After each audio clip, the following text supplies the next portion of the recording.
Halo teman-teman semua, kembali lagi bersama saya Erik Irwansyah di channel ini. Oke teman-teman, kita lanjutin progres belajar kita mengenai PHP untuk pemula. Nah kemarin kita membahas control flow nih, tetapi control flow-nya mengenai perulangan. Nah kita lanjutin masih dengan tema yang sama, yakni control flow. Tetapi pada kesempatan video kali ini kita mau bahas yang lainnya, yaitu pengkondisian. Nah pengkondisian ini bagaimana maksudnya? Apa saja function yang termasuk dalam eh, pengkondisian. Kita lihat nanti. Tapi sekarang teman-teman harus bikin dulu folder baru sama seperti sebelumnya. Teman-teman masukkan di localhost teman-teman. Lalu teman-teman buka di kode editor kesayangan teman-teman. Nah, sekarang kita mulai pembahasan mengenai pengkondisian. Teman-teman sekalian, kenapa kita harus belajar pengkondisian? Jadi teman-teman, fungsinya mengapa kita menggunakan pengkondisian? Karena dalam sebuah pemrograman kita butuh yang namanya arus, kita butuh yang namanya pengendali, butuh yang namanya struktur untuk mengendalikan arah codingan kita. Misalkan kita mau mengeluarkan output berdasarkan kondisi tertentu. Ketika misalkan nilai A lebih besar daripada nilai B, maka lanjutkan functionnya. Apabila tidak, maka keluar dari functionnya. Biar teman-teman gak bingung, kita mau bahas dulu yang ini, yaitu if dan else. Biar teman-teman lebih paham. Cara penulisannya gampang banget teman-teman. Hanya membutuhkan beberapa codingan saja. Kalau teman-teman pakai kode editor seperti Sublime dan Visual Studio, di sini udah ada keywordnya. Tetapi kita bikin dari awal aja. If, di sini kondisinya teman-teman, dan di sini baris kodenya, dan di sini perintahnya. Mau eksekusi apa kita di antara kurung kurawal ini. Ini adalah scope-nya. Di bawah sini tidak akan dieksekusi, tetapi yang dieksekusi hanya di dalam scope-nya. Jadi di sinilah kita bikin kondisinya. Misalkan kita mau kondisinya seperti ini. Kita lihat, kita bikin variabel baru yang namanya nama, misalkan. Nama, misalkan Ani. Ini contoh aja teman-teman ya. Kita bikin gini kondisinya. Kalau nama ini itu sama dengan Badu, maka kita echo ini adalah Badu. Else ini kecualinya teman-teman. Apabila namanya bukan Badu, maka kita bikin kondisi yang baru. Ini adalah Ani. Maka ketika kita jalankan codingan ini, dia akan ngecek dulu nih. Ini variabel nama yang isinya Ani. Lalu dia akan masuk ke function ini, dia akan cek.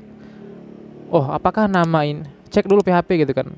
Apakah nama variabel nama itu isinya adalah Badu? Kalau benar Badu isinya, maka lanjut ke sini. Kalau dia bukan Badu, maka dia ke sini. Selain Badu, dia akan ke function else ini. Dia akan keluar ke sini teman-teman, ke else. Selain Badu. Kita coba lihat teman-teman. Kita klik ini. Nah, kita lihat teman-teman, dia masuk ke else. Karena kenapa? Karena namanya bukan Badu. Kalau kita bikin di sini Ani,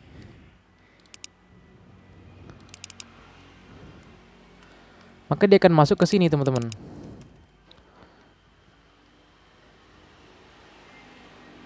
Lihat, ini adalah Ani karena namanya Ani. Paham ya teman-teman? Kita ngecek dulu apakah sebuah data atau sebuah variabel atau sebuah informasi itu sesuai dengan persyaratan yang kita bikin di sini. Apabila sesuai dengan persyaratan yang kita bikin, maka eksekusi codingannya. Apa perintah selanjutnya? Kalau tidak sesuai dengan persyaratan yang kita bikin di sini, maka dia akan keluar ke sini. Nanti kita bikin contoh kasusnya teman-teman. Kita bahas satu-satu dulu. Ini if else ya. Kita bahas if, else, if, dan else. Sama saja fungsinya. Akan tetapi kalau else if, dia akan menambahkan persyaratan yang baru. Kalau di sini kan persyaratan cuma satu teman-teman. Jika nama itu sama dengan Ani. Bagaimana kalau kita bikin gini? Kita bikin satu lagi gini, misalkan kita bikin gini misalkan. Sebelumnya if ini teman-teman, dia akan mengembalikan nilai boolean. Kita sudah belajar boolean sebelumnya, itu true or false. Kita bikin gini dulu. Kita misalkan punya contoh kasus eh, Tuan Putri mau menikah. Persyaratannya harus baik dan kaya misalkan ya. Baik dan harus kaya dan soleh misalkan. Misalkan ya teman-teman ya. Kita bikin gini variabelnya misalkan kaya itu sama dengan true misalkan ya. Dan solehnya sama dengan false. Sini kan ada dua data teman-teman, ada kaya, ada soleh nih. Nah kita mau ngecek ketika kondisinya kaya true, soleh juga true, maka kita mau ngasih output apa? Apabila salah satunya saja yang true, apa output yang kita harus keluarkan? Dan ketika semuanya false, maka apa yang kita eksekusi gitu. Nggak apa-apa kalau teman-teman bingung, kita langsung aja kita praktekin. Misalkan gini, jika orang tersebut tuh kaya dan ini dan teman-teman dan soleh. Kita tidak perlu menuliskan sama dengan true teman-teman, karena jika kita bikin gini secara tidak langsung, nilai dari kaya dan nilai dari soleh ini mengambil dari sini teman-teman, mengacu dari sini.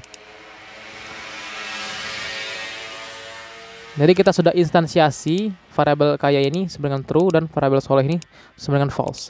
Jadi persyaratan awal ketika kaya ini sama dengan true dan soleh ini sama dengan true, maka berarti persyaratannya terpenuhi, maka aku akan menikah gitu.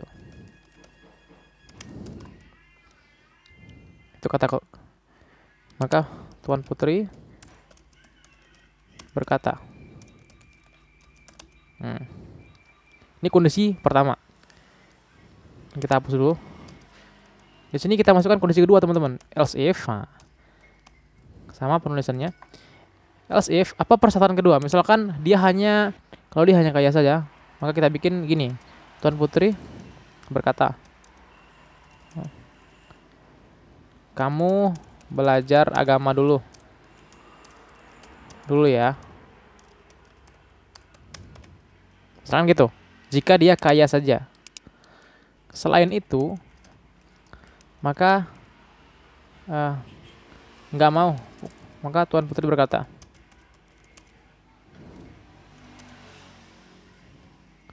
hush, pergi sana. Kasar bener ya. Misalkan gitu. Di sini persyaratannya, kalau kita lihat secara gambaran codingannya dan data yang kita punya, maka programnya akan masuk ke sini teman-teman. Kamu belajar agama dulu ya, karena di sini yang bernilai true hanya yang kaya. Kita coba lihat. Tuh, Tuan Putri berkata, kamu belajar agama dulu ya. Karena kenapa? Karena hanya kondisi ini yang terpenuhi. Disitulah kita membutuhkan yang namanya else if. Apabila kita di sini kita bikin true juga teman-teman, maka dia akan masuk ke kondisi pertama. Aku akan menikahimu. Apabila selain itu kita bikin false semua ini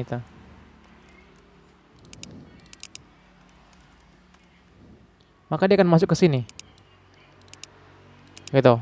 Maka itulah fungsinya if dan else if teman-teman. Jadi kita bisa bermain sendiri dengan codingan kita, tergantung dengan persyaratan kita sendiri yang tentukan. Jadi sangat-sangat berfungsi sekali ketika kita mau mengembangkan sesuatu. Maka pengkondisian seperti ini sangat-sangat dibutuhkan. Makanya penting teman-teman memahami pengkondisian if dan else if. Jika teman-teman masih belum paham, teman-teman ulangin lagi videonya. Atau teman-teman masih bingung juga, nggak apa-apa, teman-teman tanyain ke kolom komentar di bawah video ini. Atau teman-teman bisa DM saja langsung di Instagram. Oke, nggak usah khawatir. Nggak apa-apa kalau nggak paham, karena memang proses belajar seperti itu teman-teman. Nah, kita lanjut ke switch case. Apa sih bedanya dengan if else? Fungsi dari switch case ini teman-teman sama dengan if dan else if, memberikan sebuah persyaratan sebelum codingannya dieksekusi. sebelum perintahnya dieksekusi. Sama saja fungsinya, tetapi if ini lebih fleksibel karena if kita bisa masukkan operator. Di sini kan operatornya dan lalu ada juga operator yang lain seperti besar dari, kurang dari. Kita bisa menggunakan if. Akan tetapi kalau kita menggunakan switch case, kita nggak bisa menggunakan operator, teman-teman. Jadi hanya kondisi saja. Misalkan kita gini, misalkan warna merah nih, teman-teman. Nah, dengan switch ini, karena dia tidak bisa menggunakan operator seperti ini, dia akan memberikan optionnya di case-nya, teman-teman. Jadi kalau kita bikin gini, variabelnya red misalkan, kita nggak bisa bikin gini sama dengan misalkan gini. Kita nggak bisa bikin kayak gini, misalkan red. Dan kita tulis codingannya sama seperti if, nggak bisa, teman-teman, karena switch ini dia tidak menerima operator. Jadi caranya dia menaruh optionnya di bawah, teman-teman. Red misalkan. Echo warna adalah merah.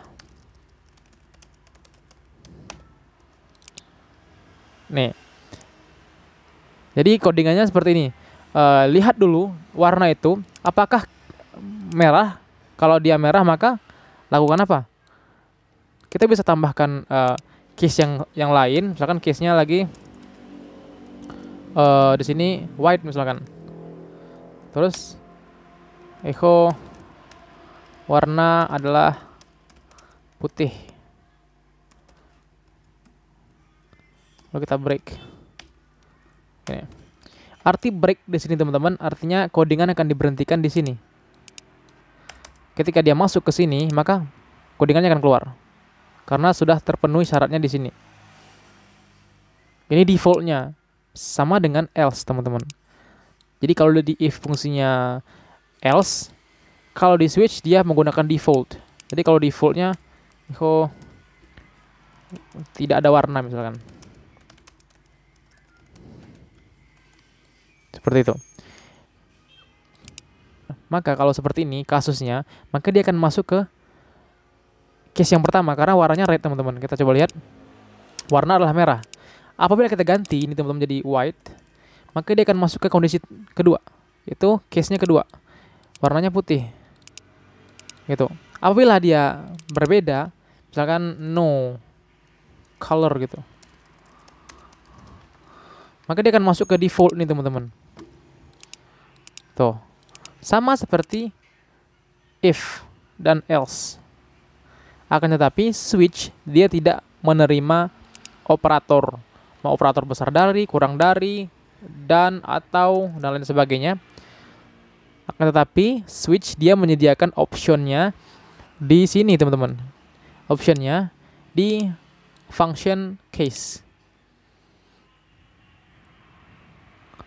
Jadi apapun case-nya, jadi kita bisa tentukan sendiri apakah case-nya apakah case-nya warna merah, apakah case-nya putih, dan lain sebagainya sesuai dengan kemauan kita.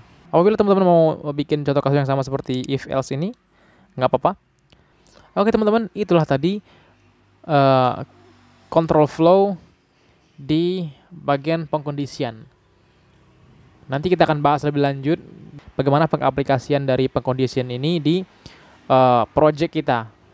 Maksudnya sudah benar-benar kita produksi gitu sebuah aplikasi. Nanti kita akan lihat fungsinya biar teman-teman lebih paham. Untuk sekarang teman-teman cukup tahu ini dulu, perbedaan if dan switch dan fungsi dari if dan juga switch. Apabila teman-teman masih bingung, nggak apa-apa, teman-teman ulangi lagi videonya. Dan apabila masih bingung juga, teman-teman bisa tanyain langsung di kolom komentar. Atau teman-teman bisa DM saya di Instagram. Nanti insya Allah saya jawab, teman-teman. Oke, teman-teman, sampai jumpa di video selanjutnya. Nanti kita akan membahas mengenai operator dan juga include, require, dan juga sampai dengan kita bikin suatu contoh kasus menggunakan database.